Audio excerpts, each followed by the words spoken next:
삼성그룹의 창업자이신 이병철 회장이 죽음을 앞두고 인생을 정리하고 싶다는 메시지와 함께 천주교회 정희채 신부에게 24가지 질문서를 보냈다라는 점을 여러분은 아시죠? 이 내용은 한번 제가 예전에도 소개한 바 있습니다. 하지만 이병철 회장은 그 정희채 신부가 답변을 문신율 신부라고 하죠. 이 신부가 답변을 채 하기도 전에 세상을 떠나고 말았습니다. 당시 이병철 회장이 우리 나이로는 78세, 만 77세 정도 되셨던 것인데요. 그분이 떠난 지 35년이 되었습니다. 그런데 올해 2월 달에 세상을 떠나신 하늘나라로 가신 분이 계시죠.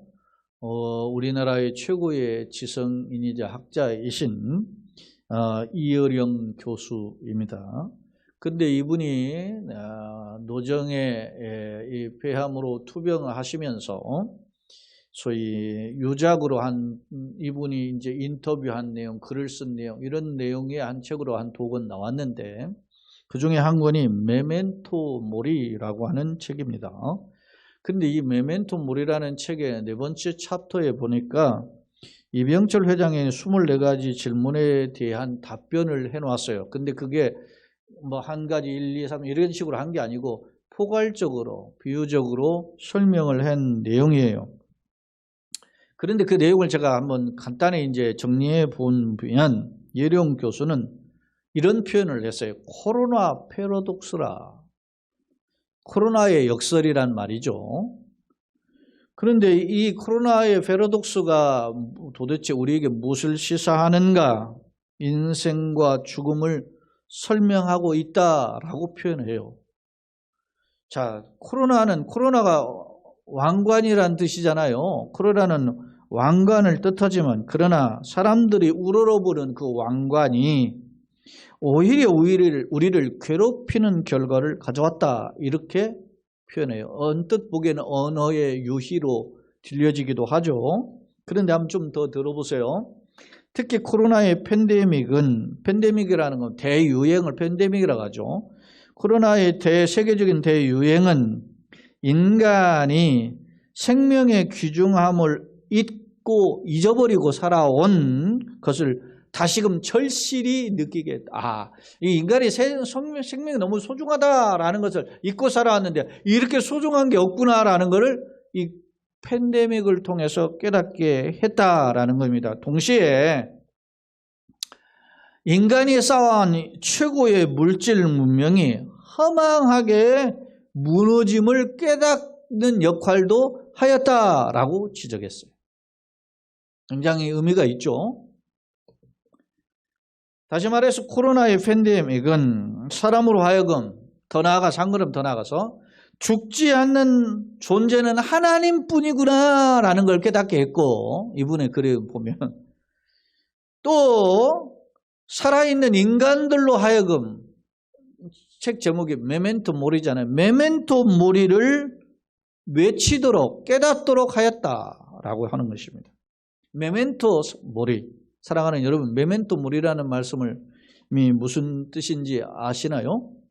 메멘토 모리는 너 자신의 죽음을 기억하라 라고 하는 뜻인데요. 이게 라틴어입니다. 이 말은 과거에 로마가 세계를 제패하고 있을 때 소위 팍스 로마니죠. 그 로마가 이루는 평화라고 하는 그런 전쟁을 이룰 때 승리하고 돌아오면 항상 로마 시내에 소위 개선 행진을 했는데 그 개선 행진을 할 때 많은 시민들과 군중들이 열광을 했다고 합니다. 근데 뒤에는 수많은 노예들이 끌려오죠. 근데 그 중에 노예 한 사람에게, 노예 아니면 일부 몇 사람에게, 뒤따르는 노예에게 외치도록 한 말이 있는데 그게 바로 메멘토 모리라는 말이랍니다. 근데 메멘토 모리는 너 자신의 죽음을 기억하라. 너의 죽음을 기억하라. 이야기합니다. 전쟁의 승리는 수많은 사람의 목숨을 빼앗고 얻은 결과죠. 그러다 보니까 자기가 우쭐하고 위대해지고 그렇게 할 수 있는데, 전쟁에 승리했다고 너무 우쭐대지 말고, 비록 오늘 네가 개선 장군이지만 그러나 너도 언젠가는 죽을 수 있으니 겸손하게 행동하라 라는 뜻이 담겨져 있다는 것입니다. 그것을 노예로 하여금 외치게 했다는 거예요. 그래서 로마의 장수가 자기의 그 위대한 영웅의 그 상황에 도취되지 않고 나도 이렇게 포로가 되고 나도 죽을 수 있다는 것을 되돌아보게 하는 표현이 바로 메멘토 모리라고 하는 것입니다. 그 메멘토 모리라는 책을 통해서 오늘 이 이혜령 교수는 인생의 모습을 돌아보는 비결을 갖게 했는데, 그 코로나가 우리에게 거울로서 다가와서 하나님이 누구시고 나는 누군고, 인간이 추구하는 것은 무엇이고 나는 뭘 추구하는 것이고, 그리고 내가 돌아갈 길은 무엇인가를 돌아보는 그런 내용으로 말씀을 정리하고 있다는 점입니다. 사랑하는 성도 여러분, 그렇다면 여러분은 자신의 인생을 어떻게 바라보고 어떻게 정리하고 계십니까? 자신은 한 줌의 흙으로 돌아가는 연약한 존재임을 잘 알고 나의 주어진 인생을 살고 계십니까? 아니면 여전히 현실에 도취되어 혹은 젊음에 도취되었거나 아니면 인생 쾌락과 세상에 가지고 있는 남이 부러워하는 것들에 도취되어 자신이 연약한 존재이고 자신도 곧 떠날 존재임을 깨닫지 못한 채 영생을 망각한 채 살고 있지는 않습니까? 그렇다면 영생은 무엇이고 그 영생은 어떻게 소유하는 것일까요? 오늘 저는 우리 함께 읽었던 요한복음 17장 1절로 3절의 말씀을 통해서 이에 대한 주님의 해답, 성경적인 답변을 살펴보고자 합니다. 물론 이제 결론적으로 요약하면 영생은 뭐냐라고 했을 때 영생은 유일하신 하나님과 그리고 그 하나님 보내신 메시아이신 예수님을 아는 것이 영생이다, 이렇게 성경은 기록합니다. 먼저 요한복음 17장 1절을 살펴보면 예수께서 이 말씀을 하시고 눈을 들어 하늘을 우러러 이르시되 아버지여 때가 이르렀사오니 아들 영화롭게 하사 아들로 아버지를 영화롭게 하게 하옵소서라고 합니다. 기록합니다. 자, 예수께서 이 말씀을 하시고라는 말은, 이 말씀이라는 말은 예수님이 지금 제자들을 불러 모으시고 잡히시는 날 저녁에 겟세마네 동산에 가기 전에 제자들을 세족식을 발을 씻기시고 그 성만찬 베푸시고 그리고 거기에서 예수님이 말씀하시는 말씀이 요한복음 14장부터 16장까지 있습니다. 이것을 소위 다락방 강론, 다락방에서 말씀하셨다 해서 다락방 강론이라 이렇게 이야기합니다. 이 말씀을 마치시고 이제 하나님과 1:1 관계 속에서 기도하시는 장면이 요한복음 17장이에요. 근데 이 17장의 기도의 내용의 첫 번째가 뭐라고 하냐면 눈을 들어 하늘을 우러러 아버지여 부르시면서 때가 이르렀어, 때가 찼다라는 겁니다. 때가 무슨 때입니까? 하나님의 구원의 경륜의 때입니다. 하나님의 구원의 스케줄이란 말입니다. 하나님의 구원의 스케줄이 찼사오니 아들을 이제 영화롭게 하사, 아들로 인해서 아버지가 영화롭게 되기를 원합니다 라는 것입니다. 여러분, 이 말씀은 무슨 말입니까? 아들의 영광과 아버지의 영광은 불가분의 관계다. 뗄 수 없는 관계란 말입니다. 그러니까 아들의 영광을 받으시면 그것이 아버지의 영광이 된다. 할렐루야. 사랑하는 여러분, 우리가 하나님 아빠 아버지를 부르죠. 근데 내 삶이, 나의 신앙이, 내가 걸어가는 길이 영광이 되면 그것이 아버지의 영광이 되는 줄로 믿습니다. 역으로 아버지의 영광이 되는 길이 무엇인지를 우리가 고민하는 것이 성도 인생의 방향성인 것입니다. 교회의 방향성인, 가정의 방향성인 거죠. 자, 예수님은 왜 아버지의 영광이 자신의 영광이라고 생각했고 자신의 영광이 아버지의 영광이라고 말씀하고 있을까요? 예수님은 아버지와 영광과 권능이 동일하신 분입니다. 네? 성경은 이러한 증거들 성경 여러 곳곳에서 오늘 요한복음 있죠? 요한복음 10장에 보면 나와 아버지는 하나다 이렇게 표현합니다. 빌립보서 2장에 보면 그는 근본 하나님의 본체시다 이렇게 이야기 왔나니 이와 같이 모든 사람이 뭐를 지었어요? 죄를 지었으므로 사망이 모든 사람에게 이르렀다. 한 사람은 지금 아담을 이야기하죠. 아담으로 알면 죄가 이 세상에 들어오고 그 아담의 죄로 인해 모든 사람이 죄를 지었고 그 죄로 인해 모든 사람에게 사망이 어떻게? 왕노릇하게 되었다. 그래서 로마서 6장 23절에 죄의 삭은 뭐라 그랬어요? 사망이요. 로마서 6장 23절에 보면 죄의 삭은 사망이다 라고 선언하고 있는 것입니다. 자, 어찌 그뿐입니까? 히브리서 9장 27절에 보면 이런 표현을 하고 있습니다. 한 번 죽는 것은 사람에게 정해진 것이요. 그 후에는 뭐가 있습니까? 심판이 있으리니. 히브리서 9장 27절입니다. 이건 너무나 잘 아시는 거죠? 한 번 죽는 것은 사람에게 뭐요? 정해진. 여러분 영원히 살지 못한단 말이잖아요. 이 말은. 한 번 죽는 건 정해진 거예요. 그래서 모든 인간에는 의인은 하나도 없어. 그러니까 영원히 살 수가 없어. 그래서 다 죽음에 정해져 있는 사망이 왕노릇한 존재라는 거예요. 문제는 그 후에 뭐가 있어요? 심판이 있다라는 점입니다. 그렇습니다. 오늘 우리는 성경의 몇 구절을 정리해 보았는데 이 말씀의 핵심이 뭡니까? 인간은 스스로 영생에 이를 수 없는 존재라라고 하는 점을 성경은 말씀하고 있다라는 점입니다. 사랑하는 여러분, 그런데 이러한 인간에게 하나님은 영생의 길을 열어주셨다는 사실. 다시 요한복음 17장 3절 보시면, 자, 영생은 어떤 거요? 곧 유일하신 참 하나님과 그가 보내신 자 예수 그리스도를 어떻게 해요? 아는 것이다. 유일하다라는 모노스라는 것은 하나밖에 없음. 그런 거예요. 유일신. 신은 하나밖에 없어요. 여러분, 우리에게 생명을 주시는 분은 하나님밖에 없어요. 믿습니까?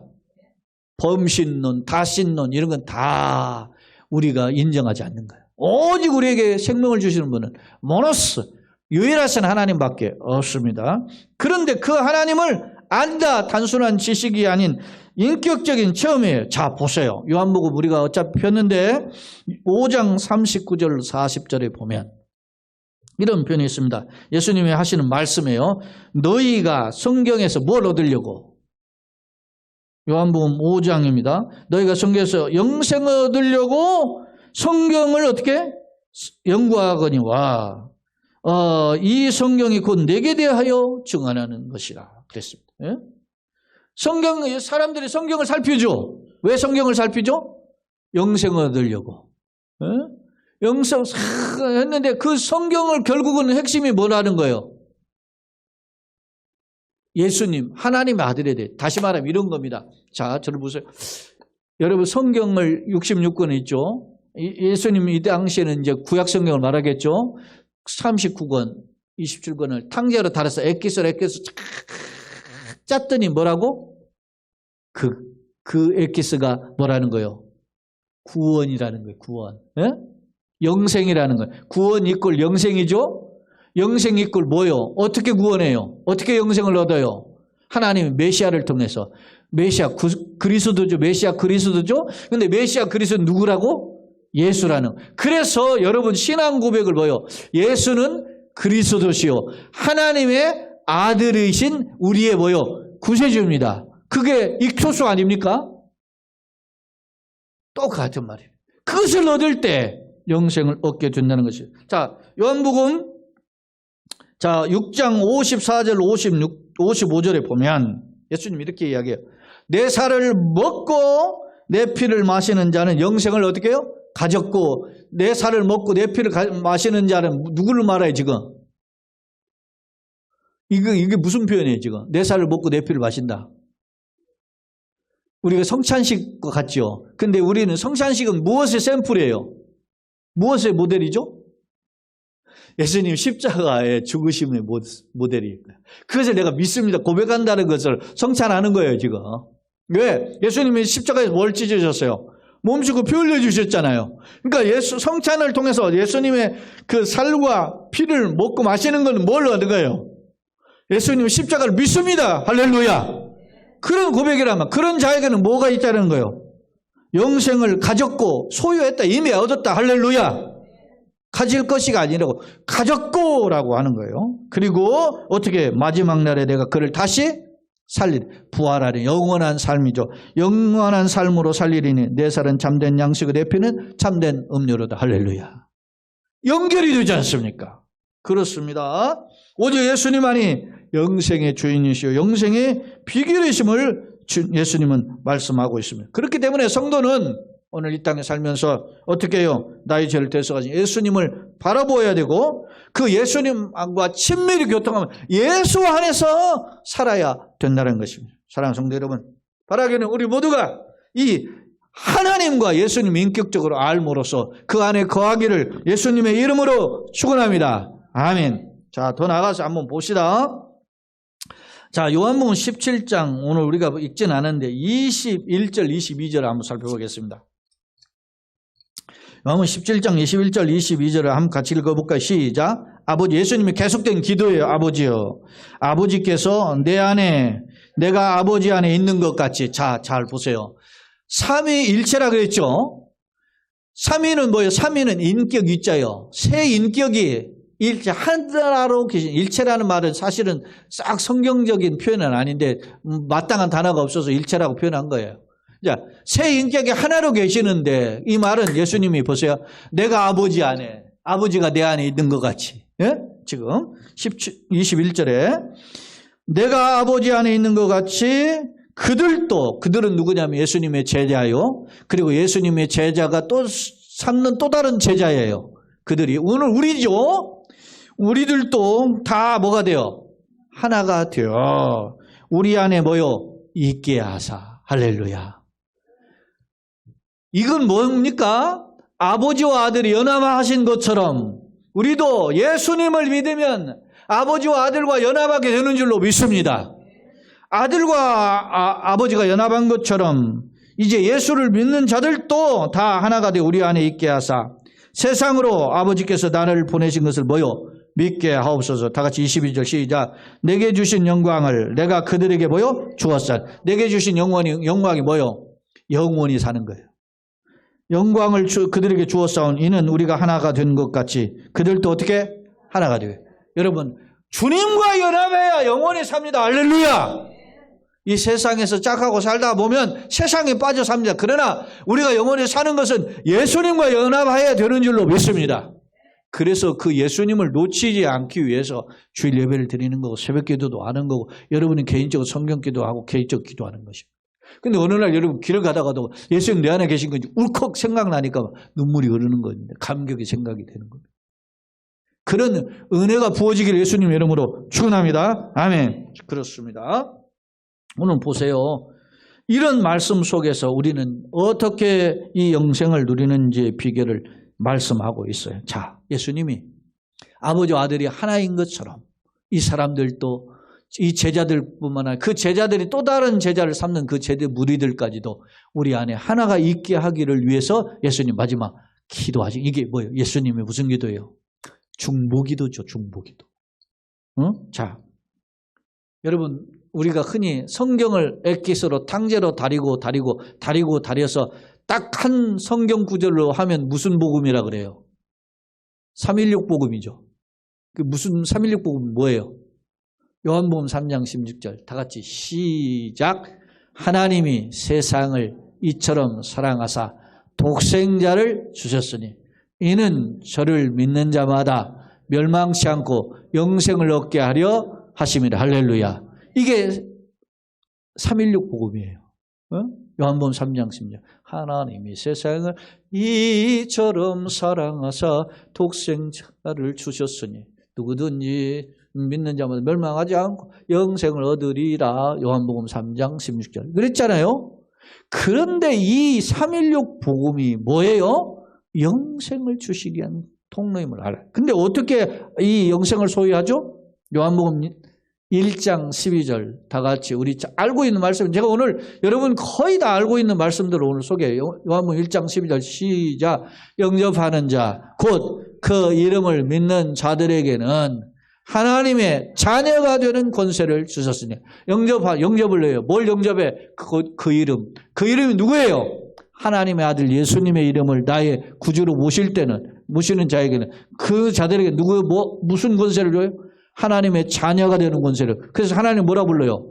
아빠, 아버지라 부릅니다. 믿습니까? 이런 권세를 우리가, 이 권세는 누구에게만 해당하는 단어냐면 하나님께만 해당하는, 왕에게 해당하는 단어에 이게 권세라는 단어가, 이 엑수시아라는 단어가. 자, 그 주셨다라는 것입니다. 그렇습니다. 하나님을 아버지라 부른다라는 것은 생각해 보면 뭘 이야기합니까? 하나님과 뭐요? 연합했다라는 것, 하나가 됐다라는 것입니다. 자, 성경을 또 다른 구절을 봅시다. 요한 1서가 있습니다. 사도 요한이 기록한 또 다른 성경이 요한 1서인데 5장에 보면 5장 10절에 사도 요한은 뭐라고 이야기했는지, 자, 다 같이 읽어보시죠. 시작. 하나님의 아들을 믿는 자는 자기 안에 뭐요? 증거가 있다. 아, 하나님의 아들 누구죠? 하나님의 아들 누구죠? 예수님. 예수님을 믿는 자는 자기 안에 뭐가 있어요?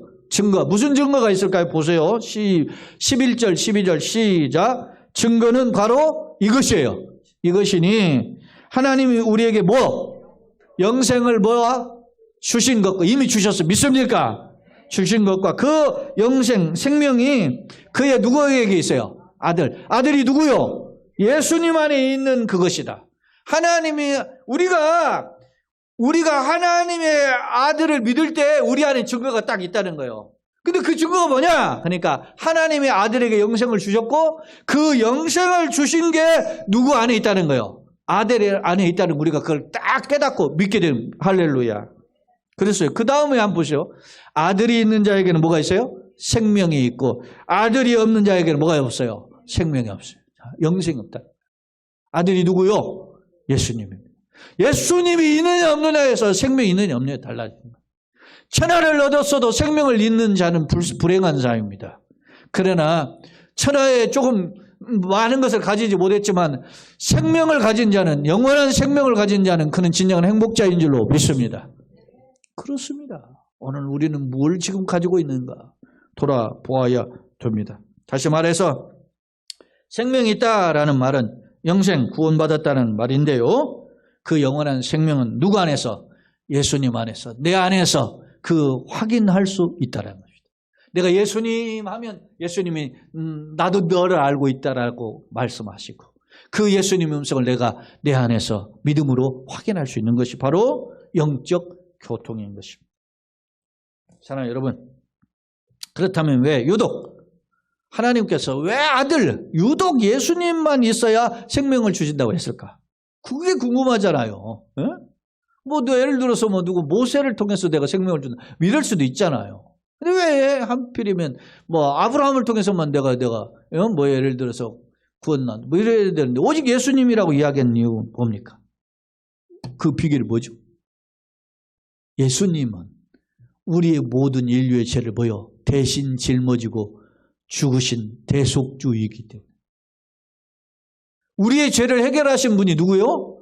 아브라함도 모세도 아니에요. 다윗도 아니에요. 누구요? 오직 예수밖에 없는 줄로 믿습니다.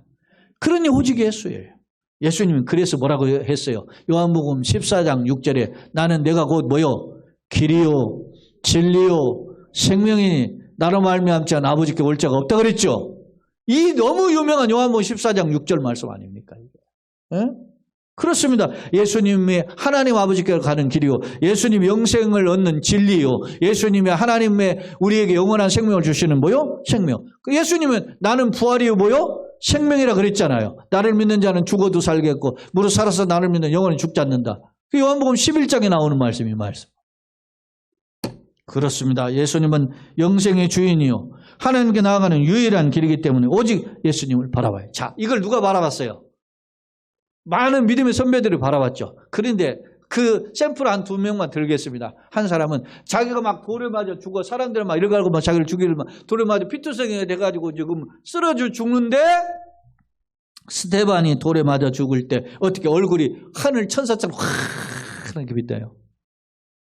사도행전 7장에 나오는데, 근데 그 왜 그래요? 왜 그랬어요? 사도행전 7장 55절에 보면 그 스데반이 하늘에서 주님께서 보좌 우편에 앉으신 걸 보았다 그랬어요. 영생의 주인이신 주님을 보면 내가 피투성이가 죽어 쓰러지는 상황에도 어떻게 얼굴이 확. 또 한 사람, 이제는 막 이게 화난 사람이 아니야. 이제는 막 혈기가 등등, 악의가 등등해가 막 사람을 죽이려고 막 그렇게 해서 막 혈기가 살벌한 이 사람이 누구요? 사울입니다.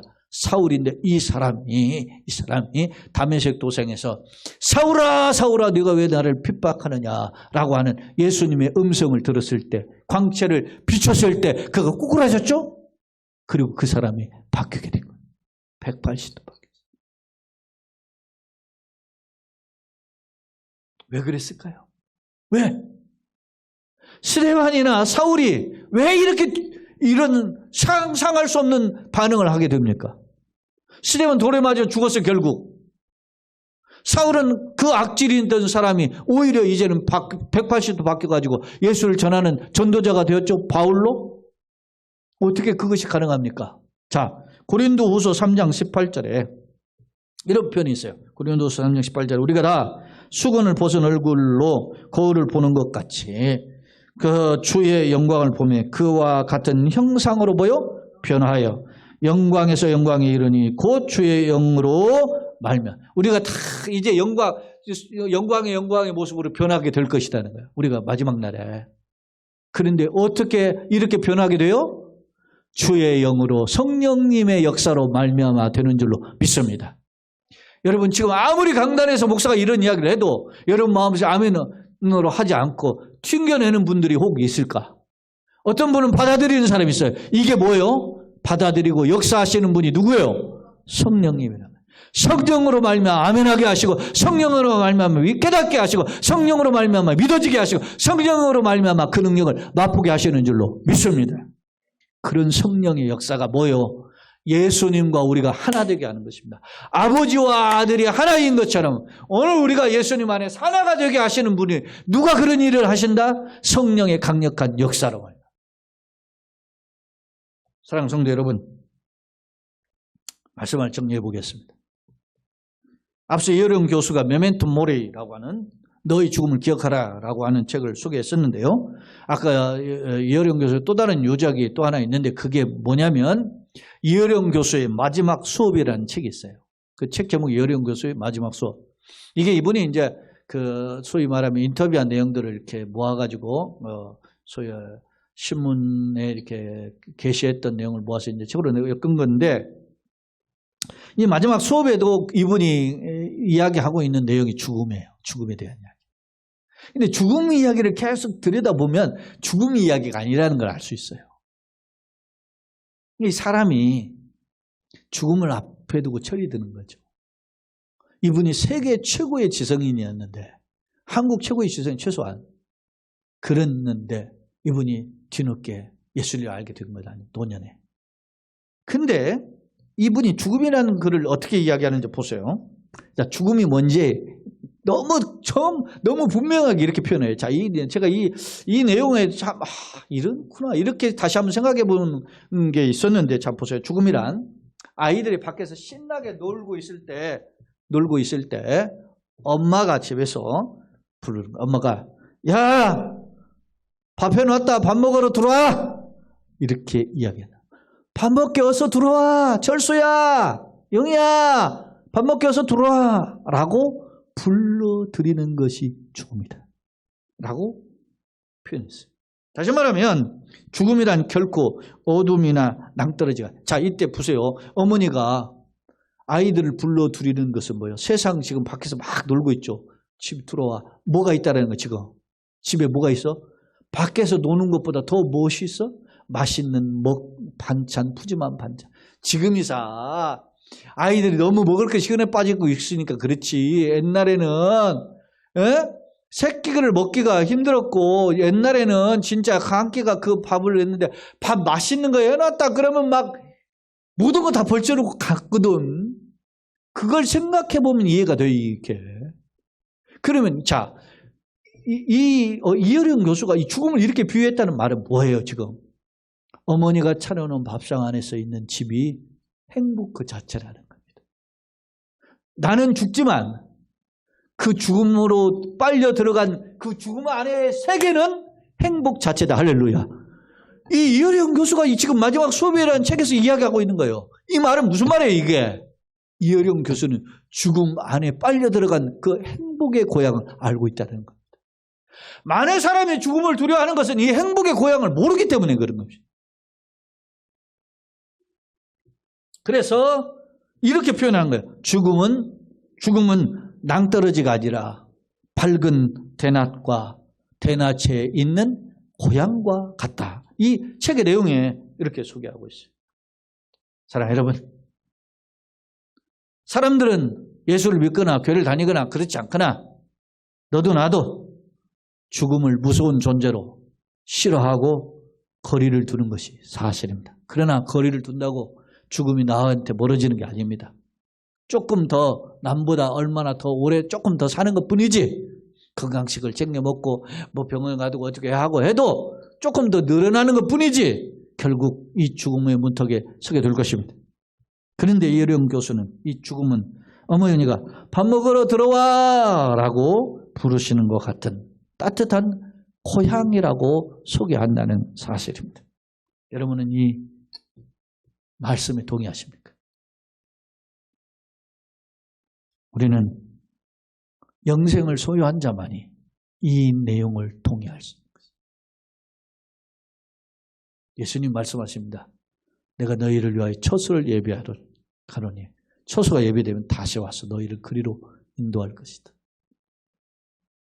히브리서 11장 16절 이 말씀 보고 마치겠습니다. 그들이 이제는 더 나은 본향을 사모하니 곧 어디에 있어요?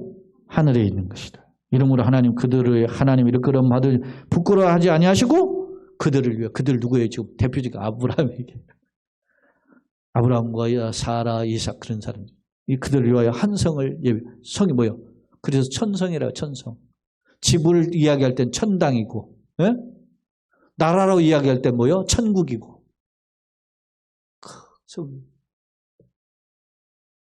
그렇습니다. 저희는 아브라함은 하나님이 부르셨을 때 약속의 땅을 주셨는데 그 약속의 땅을 와서 살면서도 하나님께서 어떻게 해요? 이 땅은 샘플로 주셨구나. 영원한 땅에 하나님 계신 곳이 영원한 땅이 있구나. 그걸 바라보였다. 이 아브라함 위대한 건 그런 거예요. 성경이 있습니까? 뭐가 있습니까? 근데 아브라함이 깨달은 그게 위대한 거죠. 오늘 많은 사람들은 큰 교회나 바글바글한 유명한 사람들이 이야기할 때 그 자리에 같이 내가 그 옆에 끼어 있으면 자기가 마치 그런 사람인 양 그렇게 위대해진 양 착각합니다. 누구와 함께 어디 뭐 조금 비싼 레스토랑이나 어떤 뷔페를 먹고 오면 10만 원짜리 20만 원짜리 먹으면 아니면 뭐 100만 원짜리 200만 원짜리 어떤 뭐 호텔 스위트룸에 이렇게 뭐 이렇게 가서 자면 자기가 꽤 유명한 부자이고 유명한 사람인 것처럼 착각합니다. 영생도 모르는지 예수도 없는지 불쌍한 사람이라 불행한 사람이라.